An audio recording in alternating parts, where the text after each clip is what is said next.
So the tranquility of Blainscow Wood is gone. There's bulldozers, there's work people in the enclosure that used to be part of the wood. The trees were taken down a few months ago now and nothing happened, but it appears that work has started. So hey, you can hear work in the background, but we'll take another path so we get away from the noise. So it is Thursday afternoon, and this is a follow-up to the video that I made yesterday about Alyse Parker and the use of a shock collar that she's using on her dog Silo. And I pointed out in that video that shock collars are illegal in the UK. Presumably they are perfectly legal in the US. And I've had quite a lot of comments about that video. Now it's actually only been out a few hours, and I checked earlier on today on the comments, and I've had some really positive comments about, the majority of the comments are, it's cruel, it's horrible, and indeed it is. I also had a couple of people actually, ask me if I'd do a video on positive reinforcement for dogs and animals and kids. And I can do that, right? I'm trained to do that. In the first few weeks of being an undergrad psychology student, we went for weeks and weeks and weeks on learning theory, because learning theory is so basic and it underpins so much of modern psychology. And the principles of learning theory are taught in first year undergrad because they are incredibly simple. And, behaviour training in any animal and in young children is just the very basics of learning theory. So I know some students watch my videos, right guys?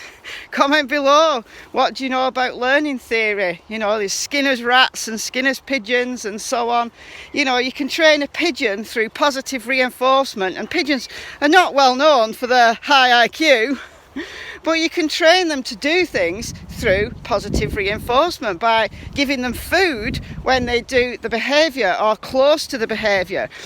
We call it making successive approximations, right? So when the behaviour is close, reward them, but then you get stricter, and when they don't get the food until they actually do the behaviour.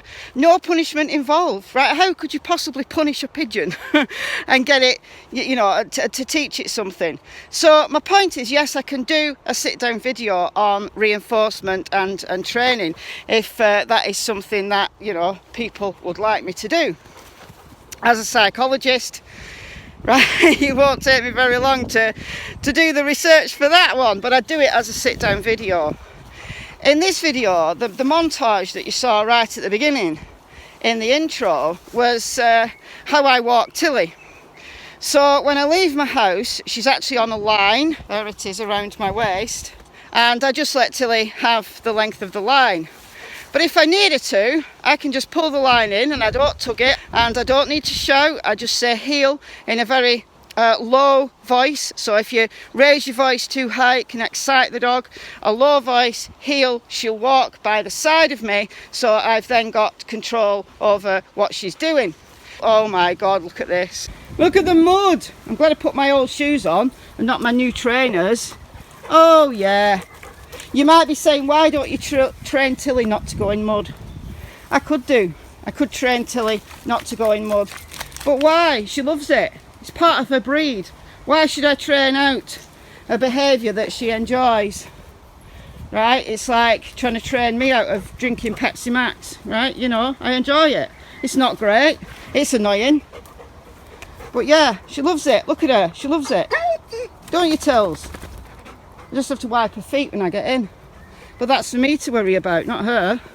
So yeah, I'm very relaxed with my dogs, right? And that's how I've trained Tilly, in a very relaxed manner. So if I want her to sit, she'll sit. She's a big dog. She's a very boisterous dog for like 10 minutes and then she's knackered. She's not a stamina dog. She's quite boisterous. She runs and just tires herself out very quickly. She's not like a collie or a shepherd that can go for miles. She's 3 in July.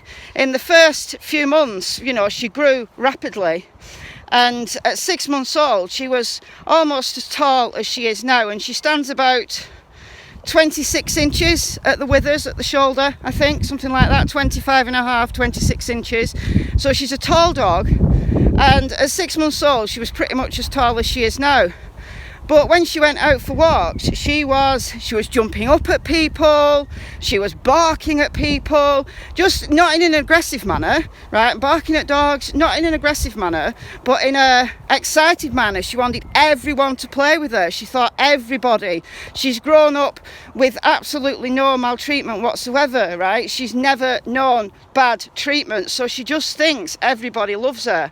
But some people are scared of dogs, and I acknowledge that some people don't like dogs. Therefore, it was a behaviour that I needed to train out of her for her to become a responsible canine citizen, right? So there might be behaviours that I don't need to train out of her, like going in mud. But there are behaviours that, you know, we all have to curb our instincts occasionally, don't we? And one of the instincts Tilly had, I had to get it out of her. I don't mind her jumping up at me. She can jump up at me all she likes, right? And she does when I come in, when I've been out and she jumps up. I'm not going to stop that. She's excited. It's cool. But in the street, right, I don't want her jumping up at people because it's inappropriate, right? Could upset people. It could get her reported because they might think she's aggressive when she absolutely isn't aggressive.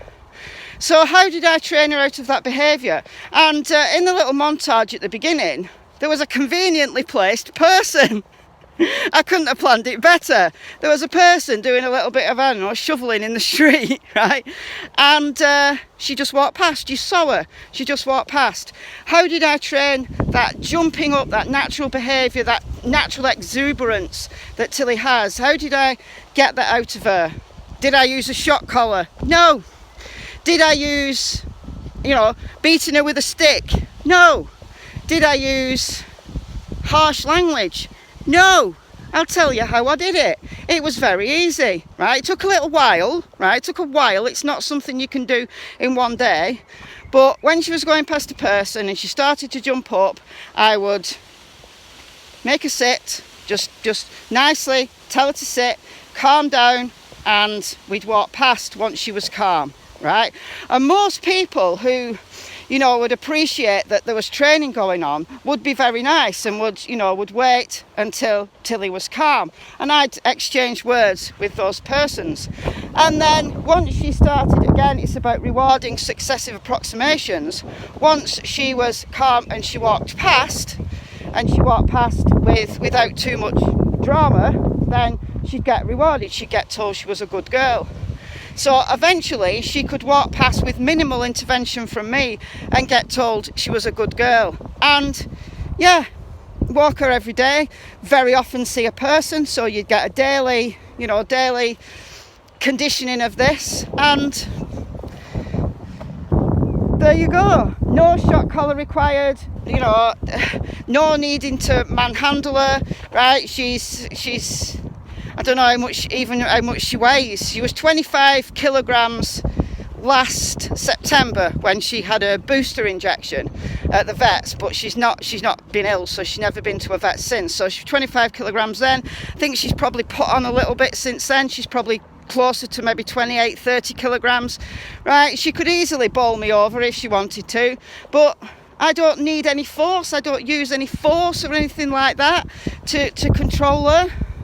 So if you're saying you've got a large dog that's boisterous and it's needed a shock collar because it's boisterous, nonsense. What you need is a low voice, a simple command, and a little bit of patience. That's all you need, right? Now, if I had more time, I could do formal training with Tilly. She's very intelligent. She's the right kind of temperament to do formal training with. She'd adapt to it very, very quickly. right? You know, now she's a responsible citizen, and I'm not particularly interested in doing formal training with her, right? But you know, it's something I might train her to do some tricks. I could do a video training to do Tilly some tricks. She does high 5, she does high 10, which she's really good at. I should do some videos, some tricks videos. I could do that. I might do. Let me know if you want to see Tilly doing some tricks. But it's not really the kind of thing that I need my dogs to do, you know. I like my dogs to be natural. You know, as you know, I've got 4 dogs, and the 3 other dogs are old. They all have their own temperaments, and I've adapted the behaviour that I give to them, or I use with them, to their temperament. And that is very, very important. That if you want your dog to be happy, then adapt your mindset to its temperament, as long as, you know, it is being a responsible citizen. You know, right, Poppy, she runs away. I'd never get Poppy to be a completely obedient dog, because it's not in her nature, right? She's not deliberately naughty. She just kind of forgets. You know, she's got a bit like learning difficulties. Whoa, Tilly nearly knocked me over then. Yeah, you know, seriously, she's not the brightest spark. And, you know, some dogs are just not as intelligent as others. So you adapt your style. If you want your dog to be happy, then you adapt to their style. And I think that's only fair. I did have a comment, and it's something I will do a separate video on. I did have a comment about animals, you know, domesticating animals, keeping animals as companions. And I know some vegans are entirely against keeping any animal, and obviously I don't agree with that. But I think if you are keeping an animal in an entirely unnatural environment, then of course that is wrong, right? Say for example you decided to adopt a rabbit, you know, from a shelter or something, and you kept it in a tiny hutch. No, right? You've got to adapt your rabbit's environment to at least approach its natural territory. And that doesn't mean to say that you're going to be able to give it a field to make a warren, but you have to give it space to run and hop and play and hopefully, you know, the presence of other rabbits as well, because rabbits are sociable creatures. I could do a separate video on that, I think, because I think it is worth discussing, because you know, in the vegan community, I think a lot of vegans go vegan because they love animals, and you know, and they want to stop animal exploitation in all its ways. It's not about food, right? Food is just one component. You want to stop all animal exploitation, whether that be circuses or greyhound racing or horse racing, or, you know, or even to the extent some people want all companion animals, you know, to be banned. I completely disagree with the companion animal component. I'd like to see an end to greyhound racing. I'd like to see an end to horse racing. I can't see horse racing ever ending, because it is there's so much money in it. There's so many very, very rich people who are involved in that sport, if we can call it that. If you want a companion animal, then obviously adoption is viable. It's useful. Obviously there are, you know, thousands of unwanted companion animals, dogs, cats and so on. But I am in favour of responsible breeding of companion animals. I am in favour of that. But obviously if you want a pet, if you want, you know, just want an animal to keep you company or to give a home to, then please do look into adoption before you look into buying a puppy. But if you are looking for a specific type of animal, then I'm really not against responsible breeding, and that might be something else that I need to discuss on this channel, because it's divisive, it's pretty controversial, and I understand that.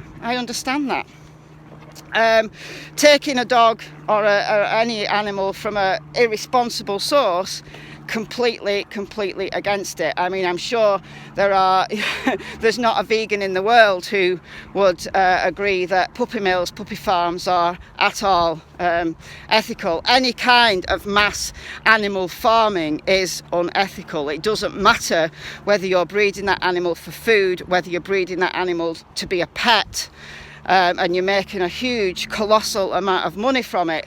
Absolutely disagree completely, wholeheartedly with using animals as commodities in that manner. So there is a line, and I think the line that crosses for me is exploiting animals by just breeding them for money. That's the line that I say, no, that's my line. But your line might be all breeding, or all companion animals, even adoption. Some people will say, no, we don't want an end to it all. So it's a divisive topic, and I think that is something that I will discuss on this channel in the future. But in the meantime, give me your comments, because I'd like to know of the people who kind of watch my videos and are maybe interested in my views on animals. Then let me know your opinions, and then I can incorporate that into a future video. So I might end up running kind of a little series with a separate playlist about animals. That could be a good idea. So yeah, that was just a follow up from the Alyse storyline. Somebody did say in my comment section that Drew did a live stream, Drew Morgan, who is Alyse's boyfriend. He did a live stream yesterday, was it? I haven't seen it. And he said within that yes, it was a shock collar, because there was some debate whether it was a fence collar, whether it was just a vibration collar. It wasn't like giving shocks, it was just giving a vibration to warm the dog. I don't know, but apparently someone in my comment section that he has confirmed that it is actually a shock collar. I'll have to go back. I've only literally been home from work 10 minutes when I came out with Tilly, so I haven't seen it. I've been at work since very early this morning, so I will go back and have a look at that later on. And yeah, it's a lovely day from here I've ended up in the rapeseed field because of the noise that's going on and the work that's going on in Blainscow Wood. Oh, there's a path here. Could I go down this path? I think I probably could manage it. So guys, yeah, my childhood is ended. Finally, my childhood has ended with the destruction of part of Blainscow Wood. I think I've made a mistake coming this way, so I'll bid you farewell before I kind of fall and get tangled in the triffids. And I'll leave you with a little montage of us trying to get through this. Oh my God.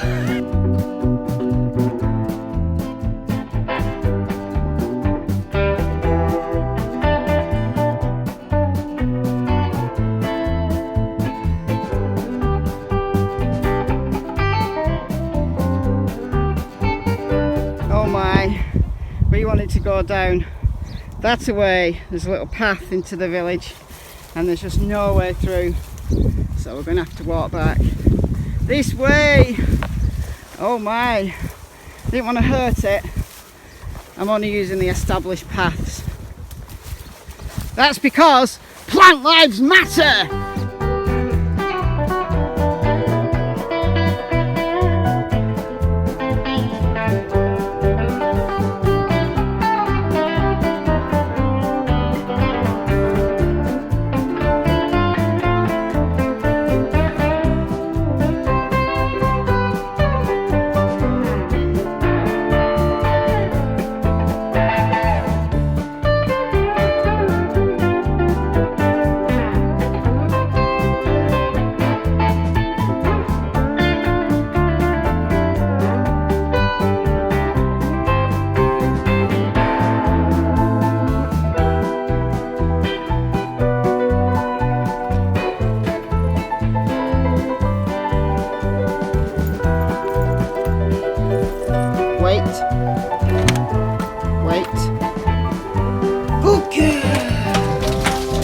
And that, my dears, is how you train a dog. I left my keys outside then.